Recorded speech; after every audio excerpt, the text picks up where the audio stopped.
Thank you for joining, listening today, watching.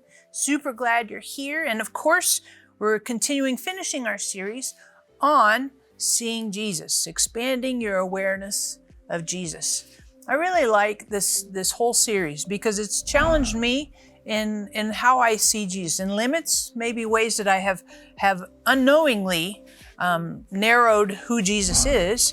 And this series has challenged me to say, wait a second, Jesus is really, truly all of that in a bag of chips and even more, right? I mean, he is the ultimate happy meal, so to speak, the bread of life. You're like, Sarah, come on.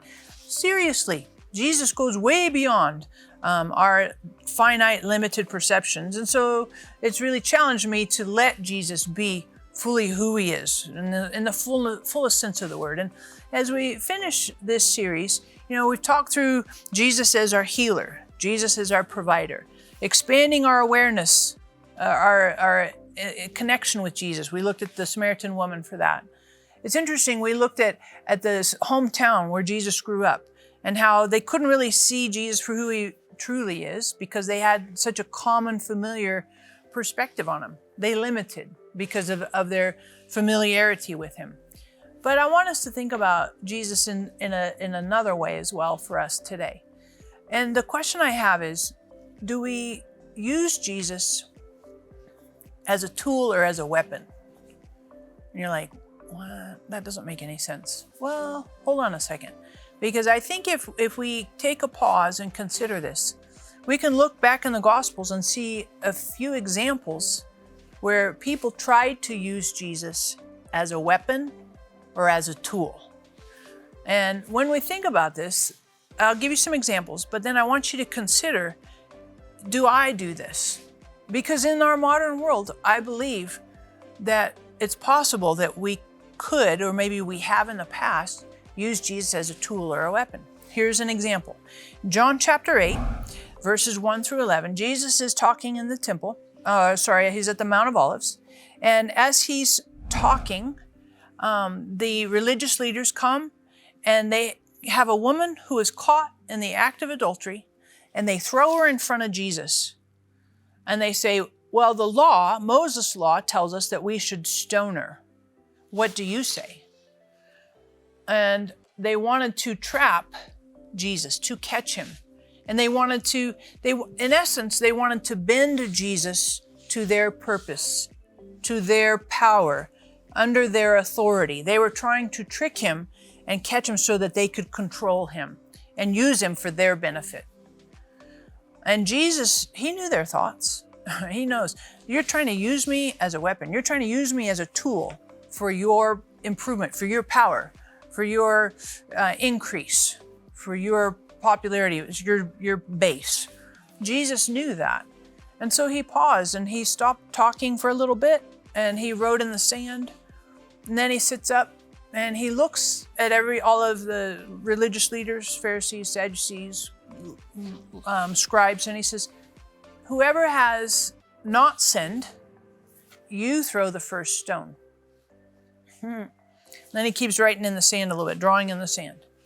And they all start to fade away, all the accusers, all the Pharisees, the religious leaders, all those guys, one by one, they peel off.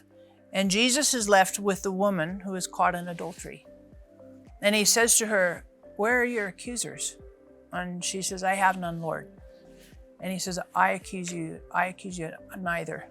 I'm not condemning you. Go and sin no more. And I appreciate that Jesus would not let himself be used as a weapon to punish her or as a tool for the religious leaders' power. And then you see this again. This happens in Matthew chapter 27. And this is at the end of Jesus' life. And the religious leaders try to pigeonhole Jesus for their benefit. And in Matthew 27, verses 1 and 2, it says, when morning came, the chief priests, elders of the people conferred together against Jesus to put him to death. They bound him and led him away and delivered him to Pilate, the governor. So they tried to use Jesus in a political way. They led him to the Roman governor, Pilate, and they pushed Jesus in front of Pilate and tried to manipulate Pilate using Jesus to improve their political power, authority, clout. Because there was some tension here between the Roman leadership and the Jewish leadership. And Jesus, the Jewish leaders were trying to use him to increase their power politically. And I think if we're not careful, we can try to use Jesus in politics, and we can try to use Jesus for our religious advantage, for our religious power. But Jesus will not let himself be used as a tool or as a weapon. And I have seen Jesus in our modern world.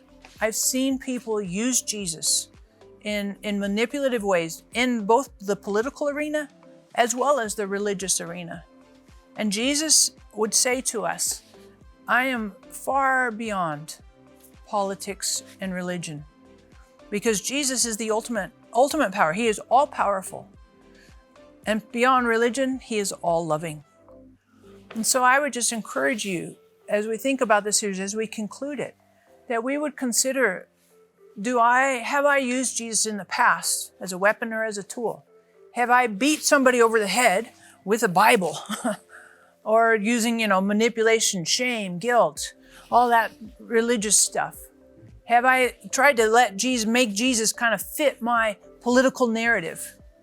Or do I let Jesus turn the other side and say, hey, he is the one who defines my politics. Jesus is the one who defines how I love and my expression of compassion and the presentation of Jesus, who he really is. Do I let Jesus be fully, truly the real deal, genuine Jesus? Because from my estimation, from my experience, when we have genuine Jesus, he's irresistible.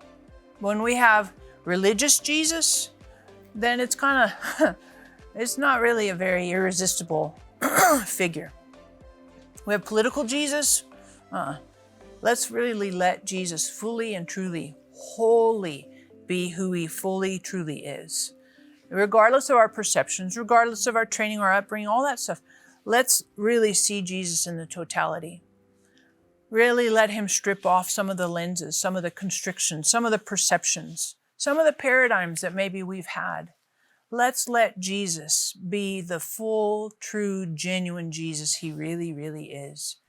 And the best way we do that, I would say, is by saying yes to Holy Spirit. Because Holy Spirit confirms and always promotes Jesus. So saying yes to Holy Spirit is a really powerful way to walk in truth, Holy Spirit, Spirit of truth, walk in truth and walk in the fullness of who Jesus really is. So as we finish, I'd like for you to ask yourself, answer this question: How have you limited Jesus? Have you limited Jesus in politics, through the political lens? Have you limited Jesus in the religious lens? Maybe you've limited Jesus just in the moral lens. But what way in the past, most recently, have you limited Jesus? So thank you for subscribing. Thank you for hitting the notification bell right there, because let you know when we have new content. And our really amazing joke: what should you do if you are addicted to seaweed? You should see kelp. See kelp, right? Seaweed, see kelp. I know. You're like, oh my gosh. I know, but the next series will have really fantastic jokes. Thank you so much.